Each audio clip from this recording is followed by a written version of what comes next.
किसान भाइयों नमस्कार। स्वागत है आप सभी का बहुत बहुत और शुभकामनाएं मेरी तरफ से आप सभी को 75वें गणतंत्र दिवस की। आज भारत अपना 75वां गणतंत्र दिवस मना रहा है। जिस दिन ये वीडियो मैं रिकॉर्ड कर रहा हूं, जिस दिन आप ये वीडियो देखेंगे, और ये वीडियो आप देख रहे हैं किसान तक चैनल पर।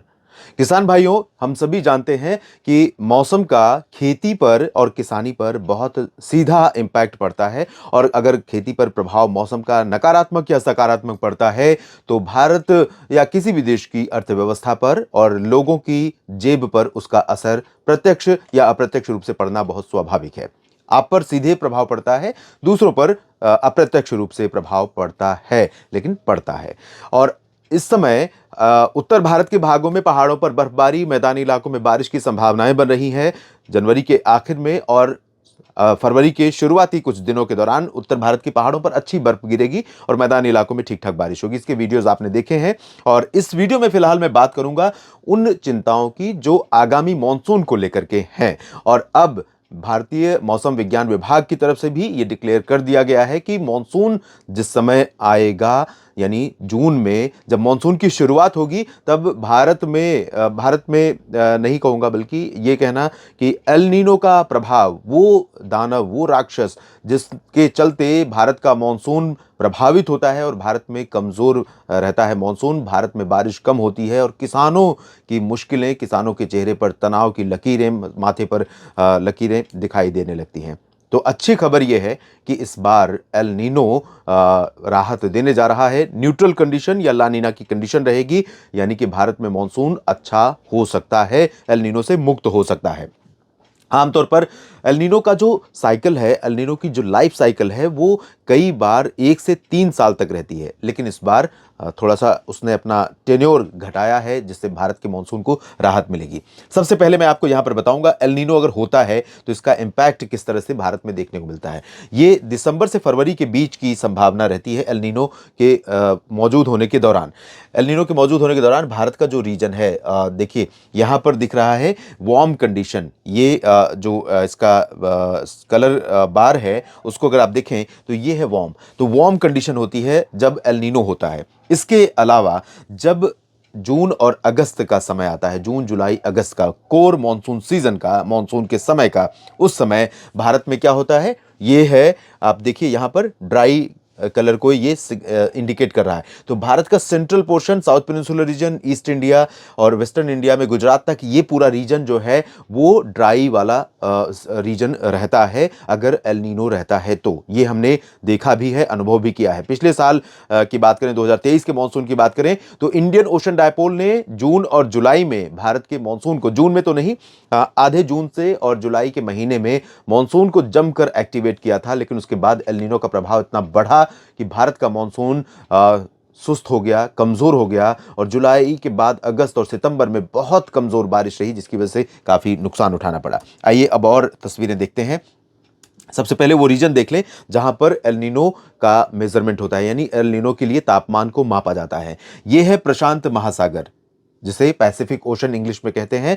ये अमेरिका, इधर अमेरिका है और इधर एशिया है। एशिया में और ये इक्वेटर है, भूमध्य रेखा है। भूमध्य रेखा के आसपास का की मॉनिटरिंग रीजन है, जहां पर टेम्परेचर को मापा जाता है। और ये न्यूट्रल कंडीशन अगर होती, जहां देखिए 0 डिग्री जहां पर, यानी सामान्य तापमान समुद्र का जहां पर है, वो ये रीजन आप देखिए, ये वाला रीजन है, ये सामान्य तापमान को इंडिकेट कर रहा है। लेकिन जहां पर रंग लाल होता चला जा रहा है, वहां पर ये जो तापमान है वो बढ़ता जा रहा है। तो इस समय अगर हम देखें तो यहाँ पर नीनो 3.4 रीजन में तकरीबन 2 डिग्री सेल्सियस के आसपास तापमान यहाँ पर है, जबकि ये 9 डिग्री तक यहाँ पर इंडिकेट किया गया है।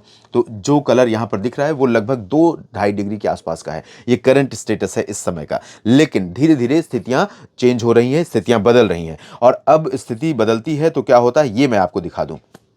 स्थिति बदलती है, यानी अगर एल नीनो नहीं रहता है तब क्या होगा। ये है इक्वेटर, भूमध्य रेखा। भारत आप देख रहे हैं लास्ट में, वो जो आखिरी पॉइंट दिख रहा है जिसमें नीचे श्रीलंका दिखाई दे रहा है, छोटा सा। तो इस पर्टिकुलर रीजन की तरफ ट्रेड विंड्स तब चलती हैं जब एल नीनो नहीं होता है।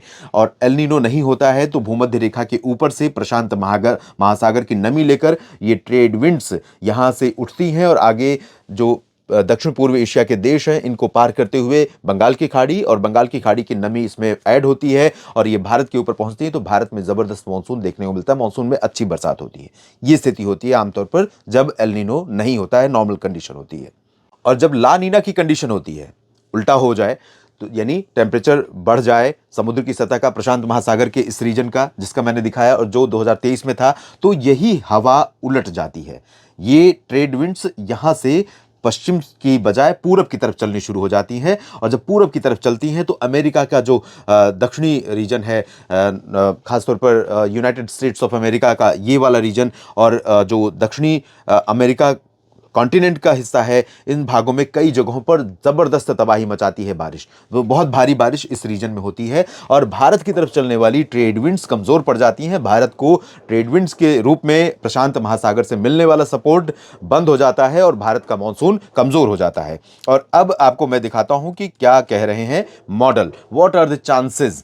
तो यहां पर सबसे पहले अगर मैं वर्तमान समय की बात करूं तो जनवरी, फरवरी, मार्च का प्रोजेक्शन ये है, जहां पर 100% प्रोबेबिलिटी इसकी एल नीनो की बनी हुई है। एल नीनो लाल रंग को इंडिकेट कर रहा है, ग्रे कलर न्यूट्रल कंडीशन को, और ला नीना नीले रंग को, नीला रंग लाल नीना को इंडिकेट कर रहा है यहां पर। लेकिन हम आगे बढ़ते चलेंगे। अभी मॉनसून का समय शुरू होने में 5 महीने का समय शेष है, यानी फरवरी, मार्च, अप्रैल, मई, 4 महीने, माफ कीजिएगा, 4 महीने के बाद जून का समय शुरू होगा और जून से मॉनसून का आगमन होता है। तो जनवरी, फरवरी, मार्च और फरवरी, मार्च, अप्रैल, फरवरी, मार्च, अप्रैल में देखेंगे तो यहां पर न्यूट्रल कंडीशन थोड़ी थोड़ी सी उभरती हुई नजर आ रही है। उसके बाद मार्च, अप्रैल और मई का स्टेटस आप देखें तो 30% के आसपास ये न्यूट्रल कंडीशन और 70% से प्लस है एल नीनो की कंडीशन। उसके बाद अप्रैल, मई और जून का जो प्रोजेक्शन है, ओवरलैपिंग पीरियड में 3-3 महीने का ओवरलैपिंग पीरियड होता है, जिसमें फोरकास्ट किया जाता है एल नीनो और ला नीना का। तो अप्रैल, मई, जून में आप देखें तो न्यूट्रल कंडीशन वो पहुंच गई है 60, और एल नीनो की कंडीशन घटकर आ गई है 40 से नीचे। और उसके बाद मई, जून, जुलाई का जो महीना है, इस दौरान न्यूट्रल कंडीशन और का जो अनुमान है, ये मॉडल और एक्सपर्ट दोनों की राय है। वेदर जो एक्सपर्ट्स हैं दुनिया भर के, उनके जो एनालिसिस है उसके अनुसार 70% से के आसपास प्रोबेबिलिटी रहेगी न्यूट्रल कंडीशन की। और उसके बाद जून, जुलाई, अगस्त, जून यानी वो महीना जब भारत में मॉनसून शुरू होगा, उस दौरान न्यूट्रल की कंडीशन है लगभग 55% 50 से 60 के बीच में, और 40% के करीब पहुंच रही है ला नीना की कंडीशन। ला नीना मतलब एंसो न्यूट्रल भी भारत के लिए फेवरेबल है और ला नीना भी भारत के लिए फेवरेबल है।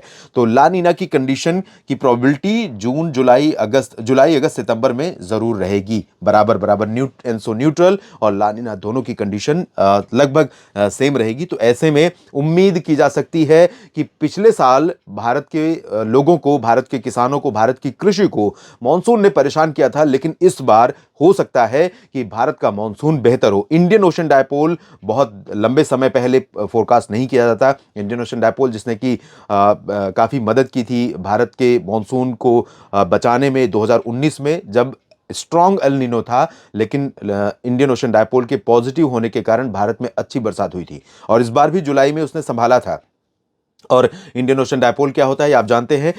जो अरब सागर है, भारत के नीचे 2 सागर हैं, एक बंगाल की खाड़ी का बेसिन है, एक अरब सागर का, दोनों हिंद महासागर के हिस्से हैं। और अरब सागर का जो दक्षिणी पश्चिमी हिस्सा है, अफ्रीका से सटा हुआ, मेडागास्कर के ऊपर का रीजन, इन भागों में जब टेम्परेचर बढ़ जाता है, समुद्र की सतह का तापमान जब बढ़ जाता है तो आईओडी पॉजिटिव कहा जाता है, और जब यहाँ तापमान घटता है, पूरब की तरफ बढ़ता है, तो उसको आईओडी निगेटिव कहा जाता है। निगेटिव आईओडी भारत के लिए नुकसान, निगेटिव और पॉजिटिव आईओडी भारत के लिए फायदा, क्योंकि यहाँ पर जब अफ्रीका की तरफ जब टेम्परेचर बढ़ता है तो यहाँ से उठने वाली हवाएं भारत के मध्य और पश्चिमी भागों पर जमकर आती हैं और भारत के तमाम इलाकों में अच्छी बरसात देखने को मिलती है। फिलहाल इस वीडियो में इतना ही। आप लगातार जुड़े रहिएगा किसान तक चैनल के साथ। अगर ये वीडियो आपको पसंद आया है तो इसे लाइक जरूर करें।